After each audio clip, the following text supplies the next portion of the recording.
త్వరగా చదువుకుందాం. 2వ దినవృత్తాంతములు 4వ అధ్యాయము 16 నుండి 22 వచనాలు. పాత్రలు, బూడిదనెత్తు, చెప్పకోలలు, మొండ్ల కొంపులు మొదలైన ఉపకరణములు, వీటిని హోరాము రాజైన సొలొమోను ఆజ్ఞ ప్రకారము యెహోవా మందిరం కొరకు మంచి వన్నెగల ఇత్తడితో చేసింది. యోర్దాను మైదానమందు సుక్కోతులకును జరాదాతులను మధ్యన జిగట మట్టి భూమి మీద రాజు వాటిని కోత కొనించెను. ఎత్తు చూడలేనంత ఈ ఎత్తడి తన ఎత్తు ఉండగా సొలొమోను ఈ ఉపకరణములన్నింటినీ బహు విస్తారంగా చేయించింది. దేవుని మందిరములకు కావలసిన ఉపకరణములన్నింటినీ, బంగారపు పీఠమును, సన్నిధి రొట్టెల నుంచి బల్లలను, వాటిని కూర్చుని విధి ప్రకారము గర్భాలయము ఎదుట వెలుగుచుండుటకై ప్రశస్తమైన బంగారు దీప స్తంభములను, పుష్పములను, ప్రమిదలను, పెద్దలను, కారులను, తొట్లను, గిన్నెలను, ధూప కలశములను సొలొమోను మేలిమి బంగారముతో చేయించెను. మరియు మందిర ద్వారము లోపలి తలుపులను, అతి పరిశుద్ధ స్థలం యొక్క లోపలి తలుపులను, దేవాలయపు తలుపులను అన్నీ బంగారముతో చేయబడెను. దేవునికి స్తోత్రం కలుగును గాక. ఈ యొక్క వాక్యంలో మీరు చదువుతూ ఉంటుండగా దేవుని యొక్క మందిరములకు కావలసినటువంటి ఉపకరణములు, దేవుని మందిరములకు కావలసినటువంటి ఉపకరణాలు మీరు జాగ్రత్తగా గమనించినట్లయితే 19వ వచనం అంటాడు కదా, దేవుని మందిరములకు కావలసినటువంటి ఉపకరణములు. ఈ ఉపకరణాలలో మీరు జాగ్రత్తగా చూసినట్లయితే ఆ 16వ వచనంలో ఏమంటాడండి, పాత్రలు, బూడిదనెత్తు, చెప్పకోలలు, మొండ్ల కొంపులు. మొండ్ల కొంపులు అంటే మీకు బైబుల్లోని నాకు వెంటనే గుర్తొచ్చింది. ఈ మొండ్ల కొంపులు అంటే ఏంటి తెలుసా? ఎలా కనపడుతుందంటే, చూసారా, మనము మట్టిలో రాళ్ళు తీయాలంటే మామూలు చీపులతో రావు, ఒక రకమైనటువంటి వాటిని గొప్పతో ఉంటే అందులో రాళ్ళు బయటకు వస్తుంది అదే ఆ టైం. కాబట్టి ఇక్కడ మొదలైనటువంటి ఉపకరణాలు మందిరములో మందిర సేవ కొరకు కావలసినటువంటి ప్రతి ఉపకరణాన్ని ఇక్కడ మనము చదువుతూ, మరి దేవాలయం దేవుని మందిరంలో కావాల్సిన ఉపకరణములన్నింటిలో కూడా ఏముందండి, బంగారు పీఠం ఉంది, సన్నిధి రొట్టెలు ఉంచు బల్లలను. సన్నిధి రొట్టెలు గుర్తుకొస్తే మీకు దావీదు ఎక్కువగా ఆకలిస్తే దావీదు తన యొక్క మరి తనతో ఉన్నవారు అత్యవసరమైన సమయంలో ఆ సన్నిధి రొట్టెలు తిన్నట్టుగా మనం జ్ఞాపకం చేసుకుంటాం. ఇంకా చూడండి, వాటిని కూర్చిన విధి ప్రకారము గర్భాలయం ఎదుట వెలుగుచుండుటకై ప్రశస్తమైన బంగారపు దీప స్తంభములను, పుష్పములను, ప్రమిదలను, కత్తెరలను, కారులను, తొట్లను, గిన్నెలను, ధూప కలశములను సొలొమోను మేలిమి బంగారముతో చేయించెను. మందిర ద్వారము లోపలి తలుపులను, అతి పరిశుద్ధ స్థలం యొక్క లోపలి తలుపులను, దేవాలయపు తలుపులను అన్నింటినీ కూడా బంగారంతో. ఇక్కడ మీరు గమనించాల్సిన విషయం ఏంటంటే, అనేక రకాలైనటువంటి ఉపకరణములు అంటే వస్తువులు, ఉపకరణములు అనేవి వస్తువులు. ఈ ఉపకరణముల గురించి మనం చూస్తూ ఉన్నప్పుడు ఇవన్నీ కూడా దేని కొరకు ఏర్పాటు చేయబడ్డాయి? ఇక్కడ అంటున్నాడు కదా, దేవుని మందిరమునకు అనగా దేవుని సేవ కొరకు అవన్నీ కూడా ఏర్పాటు చేయబడ్డాయి. మీరు జాగ్రత్తగా గమనించుకోవాలి. నేను చదువుతుంది మీరు పెడచూ పెడితే మీరు చర్చి ఎప్పుడు కూడా సరిగ్గా వారిగా ఉంటారు. ఈ పాత్ర మమ్మల్ని పట్టించుకోండి, మాకు ప్రార్థన, మాకు అదే కూడా, మాకు ఇదే కూడా, ఈ గోళ ఎక్కువ ఉండిపోతుంది మీ చేతుల్లో. కానీ మీరు ఎదగాల్సిన విషయంలో మాత్రం జీరో అయిపోతుంది. నేను ఎందుకు మీకు వీళ్ళకి కూడా ఏదో చెప్తున్నానంటే, ఈ పాత్రలు ఎక్కడ ఉన్నాయి? ఇవన్నీ కూడా ఈ పాత్రలు ఎక్కడ ఉన్నాయి? దేవుని మందిరంలో ఉన్నాయి. దేవుని స్తోత్రం చెప్పండి. కాబట్టి దేవుని మందిరంలో ఉన్నటువంటి ప్రతి పాత్ర, అందులో పెద్ద పాత్రలు ఉన్నాయి, చిన్న పాత్రలు కూడా ఉన్నాయి. మీరు జాగ్రత్తగా చూస్తే పుష్పములను, ప్రమిదలను, కత్తెరలను, కార్లను, తొట్లను, గిన్నెలను, ధూప కలశములను, ఇంకా పైన చూసేటికి ఆ 16 వచనంలో మనం ఏం చూసామట, బూడిదలెత్తు చెంపపాలు మూల కొంపులు. ఇవన్నీ కూడా ఎక్కడ ఉన్నాయంట, దేవుని మందిరములకు కావలసినవి అవన్నీ. జాగ్రత్త. ఒకవేళ నువ్వు ఎప్పుడైనా సరే నన్ను ఎప్పుడు పట్టించుకోవాలని అనుకున్నామంటే అది నీ తప్పే తప్ప మా తప్ప. ఇవన్నీ కూడా మందిరములకు కావలసినటువంటి ఉపకరణములు. వీటి గురించి అపోస్తలుడైన పౌలు గారు తిమోతికి ఆ 1 తిమోతి 2వ అధ్యాయం 20వ వచనంలో ఏం రాస్తున్నాడో చూడండి. 1 తిమోతి 2వ అధ్యాయము 20వ వచనంలో ఏం రాయబడుతుంది చదవండి. 2వ అధ్యాయం 20వ వచనము 1 తిమోతి అపోస్తలుడైన పౌలు. ఏమన్నా? సారీ. రెండో పత్రిక 2వ అధ్యాయము 20వ వచనం. గొప్ప ఇంటిలో వెండి పాత్రలను బంగారు పాత్రలను మాత్రమే కాక కర్రవియు మంటివియు కూడా ఉండును. వాటిలో కొన్ని ఘనతకును కొన్ని ఘనహీనతకును వినియోగింపబడును. కానీ ఇక్కడ ఒక క్లాస్ చెప్పాడు. ఏమంటున్నాడు అపోస్తలుడైన పౌలు తిమోతి గారికి, నాయన నేను పౌలు గారిని కాబట్టి, నేను అపోస్తలుడు కాబట్టి, నేను పెద్దోడిని కాబట్టి నన్నే గౌరవిస్తారు, నన్ను ఏం పట్టించుకోరు అని చెప్పాడు. ఇక్కడ ఏం చెప్పబడుతుంది అంటే గొప్ప ఇల్లు అని రాయబడి. ఇప్పుడు గొప్ప ఇల్లు అంటే మనం ఎంచుకునేది ఏంటంటే గొప్ప ఇంటిని మన దేవుని మందిరం. దేవుని స్తోత్రం చెప్పండి. పాత నిబంధనలో దేవుని మందిరము. ఈ యొక్క కొత్త నిబంధనలో అపోస్తలుడైన పౌలు గారు సింపుల్ గా తన కుమారుడికి చెప్పడానికి, నాయన గొప్ప ఇంటిలో ఏమున్నాయండి, వెండి పాత్రలు బంగారు పాత్రలు మాత్రమే కాక కర్రవియు మంటివి కూడా ఉండును. జాగ్రత్త గమనించండి. వెండి బంగారంతో పాటు ఏమున్నాయండి, కర్ర ఉంది, మట్టి పాత్రలు కూడా ఉన్నాయి. ఇవన్నీ మళ్ళీ ఇప్పుడు ఎందులో ఉన్నాయని చెప్తున్నాడు అపోస్తలుడైన పౌలు గారు, గొప్ప ఇంటిలోనే ఉన్నాయి. ఇవన్నీ కూడా ఎందుకు దగ్గర లేకపోతే బయట ఎక్కడో లేవు. ఇవన్నీ కూడా ఎక్కడ ఉన్నాయంటే గొప్ప ఇంటిలోనే ఉన్నాయని బోధిస్తూ ఉన్నాడు తన శిష్యుడైనటువంటి తిమోతి. కాబట్టి ఆయా విధి ప్రకారం మీరు మళ్ళీ బ్యాక్ సైడ్కి వచ్చారు. 4వ అధ్యాయంలోకి వస్తే అక్కడ ఏమన్నాడండి చూడండి. 1 దినవృత్తాంతం 4:20 ఏమన్నాడు చూడండి. వాటిని గూర్చిన విధి ప్రకారము గర్భాలయం ఎందుకు వెలుగుచుంటుటకై. ఇక్కడ నేను ఎందుకు ఈ మాట సెలవిస్తున్నానంటే వాటిని గూర్చినటువంటి విధి, ప్రతి దానికి కూడా ఒక విశిష్టత ఉంది. అది ఎక్కడ ఉండాలో అక్కడ పెట్టబడడానికే దాన్ని అది ఏర్పాటు చేయబడింది తప్ప ఏది కూడా అనవసరంగా పెట్టబడలేదు. కొంకులు తీసుకుని చీపురు తీసుకుని మనం ఎక్కడ పెట్టుకుంటాం, అది కూడా బెడ్రూమ్ లో పెట్టుకో, హాల్లో పెట్టుకో. ఎందుకంటే వచ్చిన వాళ్ళకి ఎదురుపడకూడదు. ఎక్కడ పెడతాం, స్టోర్ రూమ్ లో పెట్టుకో. కానీ అది స్టోర్ రూమ్ లో పెట్టబడినా అది లేకపోతే మన ఇంట్లో ధూళి తుడుచుకోవాలి. కాబట్టి చీపురు తక్కువ కాదు. కాకపోతే చీపురు ఎక్కడ పెట్టబడిందంటే అది పని అయిన తర్వాత స్టోర్ రూమ్ లో పెట్టబడతాం తప్ప బెడ్రూమ్ లోనో లేకపోతే హాల్లోనో మనం ఎదుర్కొంటూ మనం పెట్టుకోవాలి. ఎందుకంటే కొన్ని సైకలాజికల్ అండర్స్టాండింగ్స్ ఉంటాయి. కాబట్టి ఇప్పుడు దేవుడి మందిరములో ఉన్నటువంటి ఉపకరణములలో మనం ధ్యానించినవి అపోస్తలుడైన పౌలు గారు తన కుమారుడైనటువంటి తిమోతికి చెప్తున్నటువంటి ఆ గొప్ప ఇంటిలో ఉన్నటువంటి ఆ వెండి బంగారు పాత్రలు, ఇత్తడితో పూయబడిన పాత్రలు, కర్ర పాత్రలు, మంచి పాత్రలు, ఇవన్నీ కూడా గొప్ప ఇంటిలోనే ఉన్నాయి, దేవుని మందిరంలోనే ఉన్నాయి.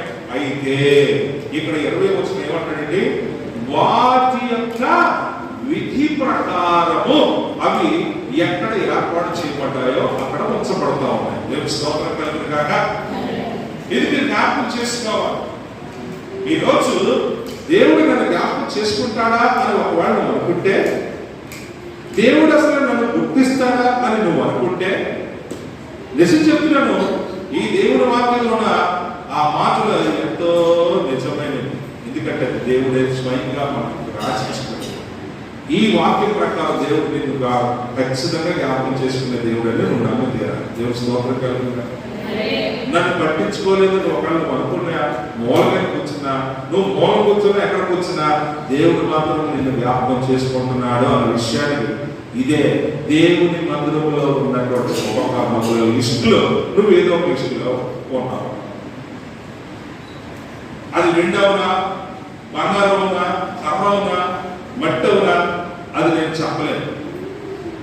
కానీ దేవుడు నీ ద్వారా తన యొక్క మందిరంలో తన పనికొచ్చే పాత్రగా దేవుడు నేను వాడుకుంటున్నాను. దేవుని స్తోత్రం కలుగును కాక.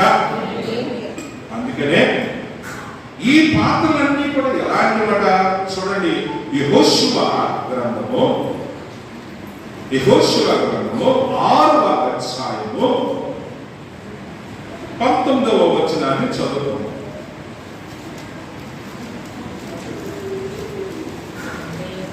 చదవండి. 6వ అధ్యాయము 19వ వచనం చదవండి.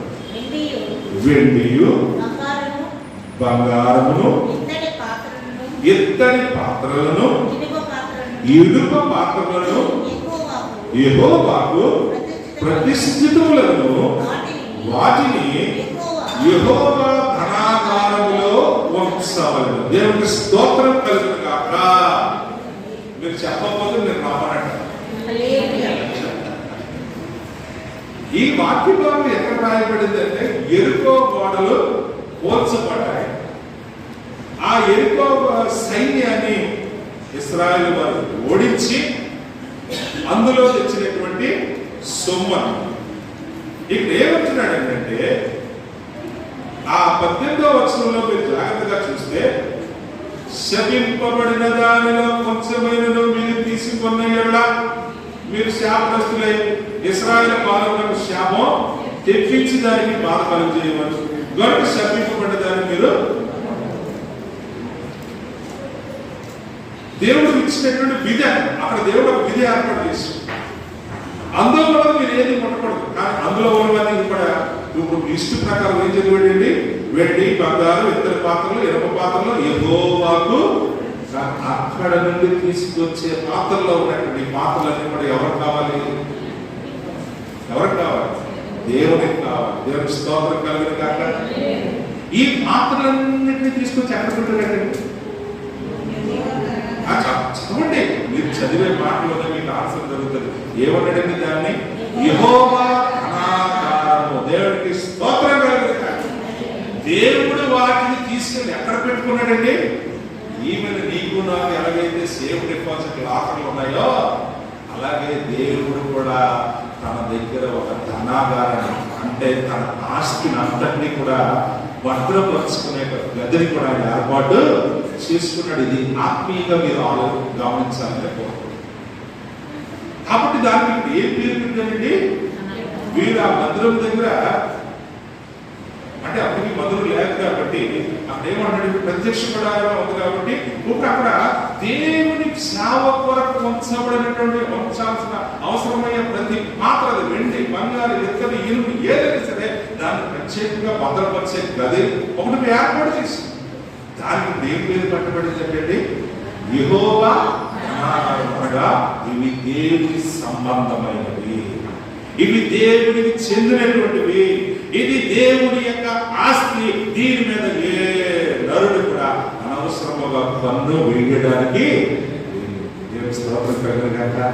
ఈరోజు ఏ దేవుని మందిరం అన్నాము, ఏ గొప్ప ఇల్లు అన్నాము, ఇప్పుడు ఇంకో మాట అన్నాము, యెహోవా ధనాగారము. దేవుని స్తోత్రం కలుగును గాక. ఆయన మందిరములో నివసించు వారందరూ కూడా ఏమని దేవుని యొక్క లేఖనం సెలవిస్తుందంటే, నీ మందిరమందు నివసించువారు ధన్యులు అని ఒక చక్కటి పాట. ధన్యుడా నిత్యము నిన్ను స్తుతింతును. కాబట్టి నీ మందిరమందు నివసించు వారందరూ ధన్యులను ఎత్తునాడు శ్రమించినట్టే దేవుని యొక్క ధనాధారంలో ఉన్నటువంటి వస్తువులన్నీ కూడా అవి దేవునికి ప్రతిష్ఠితములు కాబట్టి ఆ ప్రతిష్ఠితములైన మీరందరూ కూడా దేవుని వారు. హల్లెలూయా.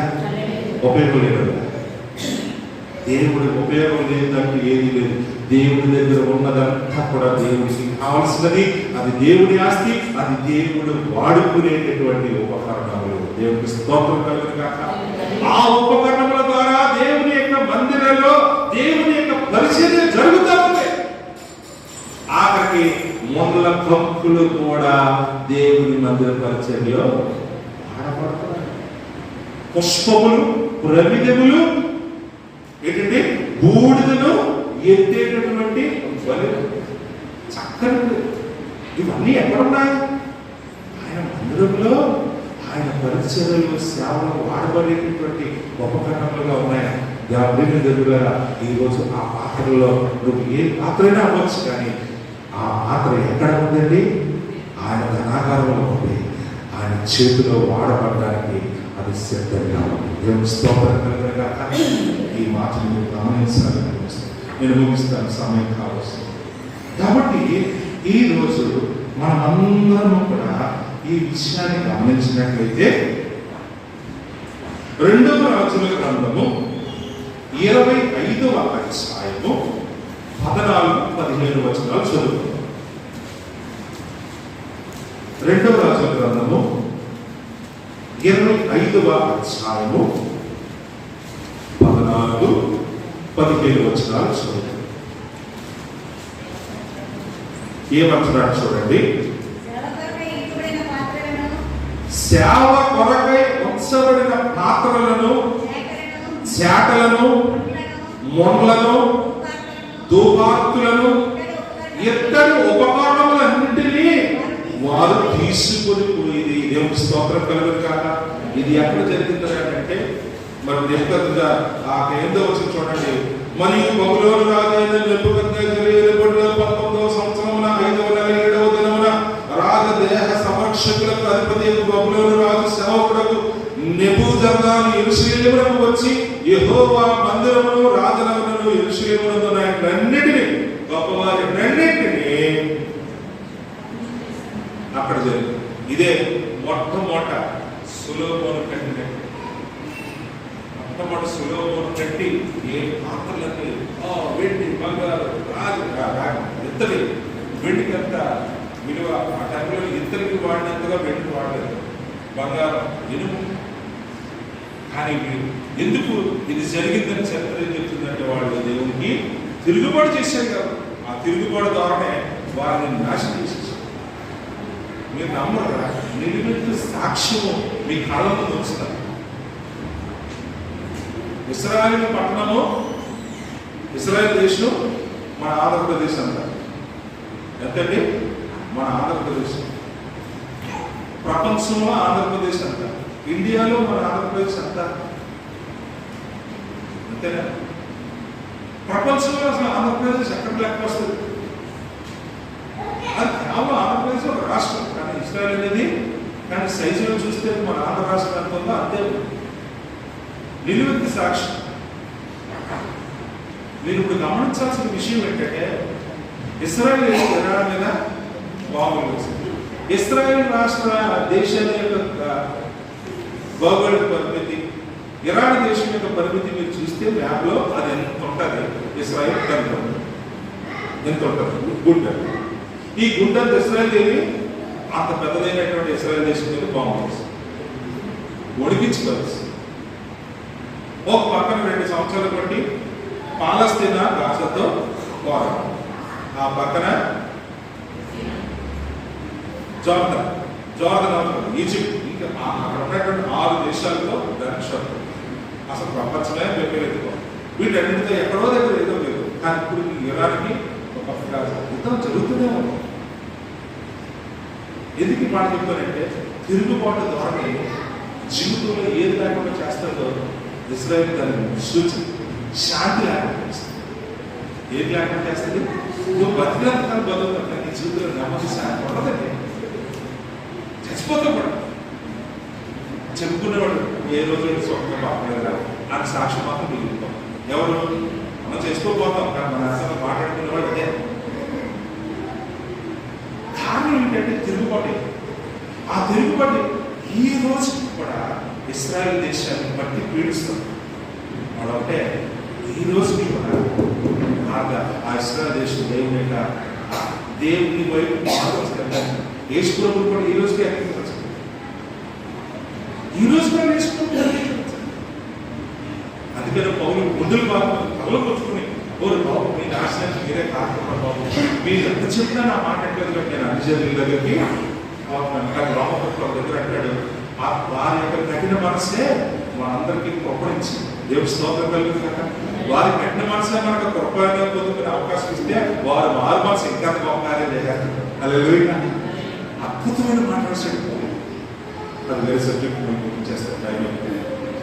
కాబట్టి ఇక్కడ ఏం చెప్పబడుతుందంటే మనం చదువుకున్న మాటలో ఆ 14-15 వర్షంలో ఏం రాయబడిందంటే మందిరంలో ఉన్నవన్నీ కూడా ఈ నెబుజరదాను వచ్చి మొత్తం మొదలు తగలబెట్టి అందులో పాత్రలన్నీ పట్టుకెళ్ళిపోయినట్టు చేశాడు.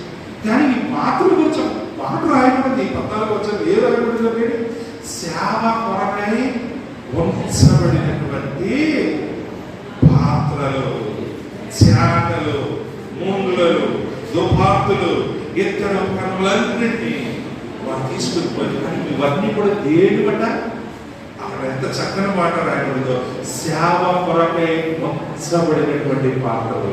దేవుని స్తోత్రం కలుగుతాయి. ఈ పాత్రలు ఎక్కడ ఉన్నాయండి? ఆయన మందిరంలో ఉన్నాయి, ఆ గొప్ప ఇంట్లో ఉన్నాయి, ఆ యెహోవా ధనాగారంలో ఉన్నాయి. ఆయన మందిర సేవ కొరకై వాడబడతారు. దేవుని స్తోత్రం కలుగుతాయి. నువ్వు అనుకుంటున్నావేమో ఎవరు నన్ను పట్టించుకోవట్లేదు, వారు నన్ను గుర్తించుకున్నది నువ్వు పడవుతావు. నీ ఆలోచన తప్పు. ఈ రోజు నేను చెప్తున్నాను, నువ్వు నిజంగా దేవుని నమ్ముకున్నవాడు అయితే దేవుడు నిన్ను ఎప్పుడు కూడా తన చేతిలో నమ్మకాల పాత్రగా వాడడానికి ఇప్పటికీ కూడా కాబట్టి మనమందరం కూడా అక్కడికి వచ్చిన చదువుకుని ముగించుకుందాం.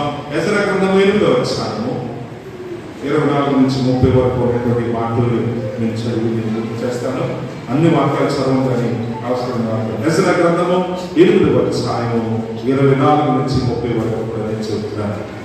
గనుక నేను యాజకులలో నుండి ప్రధానులైన 12 మందిని అనగా షరేబ్యాను, షషబ్యాను వీరి బంధువులు 10 మందిని ఏర్పరిచి మా దేవుని మందిరమును ప్రతిష్ఠించుట విషయములు రాజులు, అతని మంత్రులను, అధిపతులను, అక్కడ ఉన్న ఇశ్రాయేలు అందరూ ప్రతిష్ఠించిన వెండి బంగారములను ఉపకరణములను తూచి వారికి అప్పగించింది.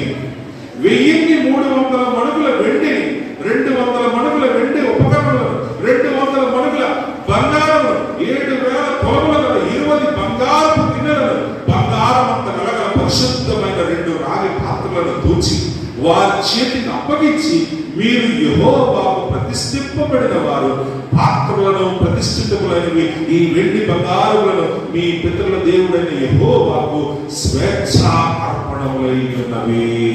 హల్లెలూయా. కాబట్టి మీరు యెరూషలేములో యెహోవా మందిరము ఖజానా గదులలో యాజకుల యొక్క ఇశ్రాయేలు పెద్దల యొక్క ప్రధానమైన వారి యొక్క వాటిని తూచి అప్పగించే వరకు వాటిని భద్రముగా ఉంచండి వారితో చెప్పారు. దేవునికి స్తోత్రం కలుగును గాక. నేను చదివిన బట్టి ఈ వస్తువులన్నింటినీ కూడా ఏమన్నాడో చూసారా? ఆ 28వ అధ్యాయం ఆఖరిలో అంటాడు, మీ పితరుల ఈ వెండి బంగారములను మీ పితరుల దేవుడైన యెహోవాకు స్వేచ్ఛ అర్పణ. నాయన నువ్వు వచ్చి ఇక్కడ కూర్చొని దేవుడితో తెలుసా నాయన నీ కుమారుడైనా నీ కుమార్తెనైనా నన్ను చెప్పుకున్నావు లేదా? నీ ప్రాంతంలో మొట్టమొదటి అంశం అదే కదా. నీ కుమార్తె గారి పాదాలను నిలబడ్డానైనా మరి నువ్వు ఒక దేవునికి ఒక అర్పణవు, నువ్వు దేవునికి సమర్పించుకున్నవాడు, సమర్పించుకున్నదాను నువ్వు దేవునికి అర్పణ అయి ఉన్నావు. మరి నీ విలువ నువ్వే గమనించుకోకపోతే కారణము నువ్వు దేవుని మాటలు చదవవు, దేవుని మాటలు వినవు, వాడి వీడి మాటలు నువ్వు దేవుని మాటలు విను, దేవుని వాక్యం చదువు, దేవుని అడుగు, దేవుడు నీకు అన్ని క్లియర్ కట్ చూపిస్తాడు. అందుకనే ఇక్కడ ఏం చెప్పబడిందంటే ఇవన్నీ కూడా అంత చక్కని మాట. మీరు యెహోవాకు ప్రతిష్ఠింపబడ్డారు, వారి చేతికి అప్పగించి 28 మీరు యెహోవాకు ప్రతిష్ఠింపబడిన వారు, పాత్రలు ప్రతిష్ఠితమైనవి ఈ వెండి బంగారు పాత్రలు, ఆ బంగారము మీ పితరుల దేవుడైన యెహోవాకు స్వేచ్ఛార్పణలు. కాబట్టి ఈ వాక్యంలో ఉన్న అర్థం ఏంటంటే మా చేతికి అప్పగించబడి ఉన్నారు. మీరందరూ కూడా దేవ చేతికి అప్పగించబడ్డారు. ఏంటంటే పాస్టర్ చేతికి అప్పగించబడ్డారు. అది దాని అర్థం. కాబట్టి మీ విలువ ఎరిగినటువంటి వారు, మిమ్మల్ని తప్పు చేసేవారు, మీరు దేవుని, మీరు దైవములను దేవుడే దాని ద్వారా బలించిన తప్పు కాపు తీసుకుంటారు. ఎందుకు? నీ కన్నీటితో బాధలు కట్టించాలి. నీ కన్నీటితో మనం బాధలు కట్టడం మానేస్తాం. కాబట్టి ఏమవుతుంది? రక్తపాతం గొప్పలు పట్టచ్చు, కుటుంబంలో బాగుంటుంది. కాబట్టి మీరు వారి చేతికి అప్పగించి మీరు యెహోవాకు ప్రతిష్ఠింపబడ్డారు. ఆ 12 మంది యాజకులను ఆయన ప్రతిష్ఠించిన ఆయన మీ చేతుల్ని పెడతాం. జాగ్రత్తనైనా ఇవన్నీ కూడా ఏమిట్రా అని అంటే దేవుడైన యెహోవాకు స్వేచ్ఛార్పణలైనవి. కాబట్టి మీరు యెరూషలేములో ఎక్కడ దాచిపెట్టబడ్డాడండి? యెహోవా మందిరపు ఖజానా గదిలో. హల్లెలూయా. ఇప్పుడు మీరు ఏ ఖజానా గదిలో ఉన్నారండి చెప్పండి? అంతే, ఇక్కడ రాసిపోయారు కదా, యెహోవా మందిరపు ఖజానా గదిలో. నిజమే, దేవుని ఆత్మచేత నింపబడ్డ నీవు, ఆయన మాట నీ నోట ఉంటుండగా, ఆయన ఆత్మ నీ మీద దిగి ఉంటుండగా నువ్వు ఎంత విలువైన వాడు నీ గురించి నువ్వు ఆలోచన చేసుకోవాలి. అనేసి ఆ చూడలేదు, ఈ చూడలేదు, ఎవరు చూడండి, ఆ దేవాది దేవుడికి నువ్వు అతి ప్రియుడిగా ఉంది. నువ్వు ఆయన ప్రియుడిగా ఉండు, అందరూ నేను చూస్తాను. ఎందుకో తెలుసా? నేను నిలుస్తాను. దేవుడు మీరు యెహోవాకు ప్రతిష్ఠితులు. మీరు అన్ని పాత్రలు కూడా ఎక్కడ ఉన్నాయంటే యెహోవా తథాకారంలో ఉన్నాయి. దేవుని మందిరంలో ఆయన సేవ కొరకు, ఆయన కొరకు ఉపయోగపడే పాత్రలుగా దేవుడు మనందరినీ కూడా ఏర్పాటు చేసుకున్నాడు. ఇప్పుడు నువ్వు అడగాల్సింది ఏంటో తెలుసా? ప్రభా, వాడిపోకముందే నన్ను వాడుకోనైనా నేను ఆ ప్రమిదైనా పర్వాలేదు, ఆ ప్రమిదిలో వాడబడే వద్దైనా పర్వాలేదు, ఆ ప్రమిదిలో వేయబడిన వద్దైనా పర్వాలేదు, కానీ నేను నీ కొరకు నేను వాడాలి. స్తోత్రం కలుగుతా. అది వెండి అవ్వచ్చు, బంగారం అవ్వచ్చు, ఇతర అవ్వచ్చు, ఇనుము అవ్వచ్చు, మట్టి అవ్వచ్చు, కథ అవ్వచ్చు, ఇవన్నీ యెహోవా మందిరం యొక్క ధనాహారంలో ఉన్నవి. వాటి విలువ ఎరిగిన దేవుడు ఆయన. అందుకని ఎజ్రా అన్నాడు, ఇవన్నీ కూడా యెహోవాకు ప్రతిష్ఠితములైనటువంటి స్వేచ్ఛ ఆత్మలు. దేవుని స్తోత్రం కలుగును కాక. అందుకని పౌలు గారు, అపోస్తలుడైన పౌలు గారు రోమపత్రిక 12వ అధ్యాయం ఆ 1వ వచనాలు అంటాడు, కాబట్టి మిమ్మల్ని మీరు సజీవ యాగములుగా మీ దేవునికి సమర్పించేసుకుని, ప్రతిష్ఠించేసుకుని, మారు మనసుటువంటి రూపాంతరము ఆయన ప్రకాశం వలె, ఆయన స్వరూపం వలె మీరు మారిపోండి. యేసయ్య దేవునికి మహిమ తెచ్చుకోండి. తల వచ్చి ప్రార్థించుకుందాం. పరిశుద్ధుడా, నీకు వందనాలు చేస్తాను. ఈ సమయంలో నాయన, ఏ పాత్ర అయినా అది నీ మందిరంలో ప్రతి పాత్ర ద్వారా నీ నామాన్ని గణపరచాలి. ప్రతి పాత్ర ద్వారా నీ సేవలో వాడబడుతుంది.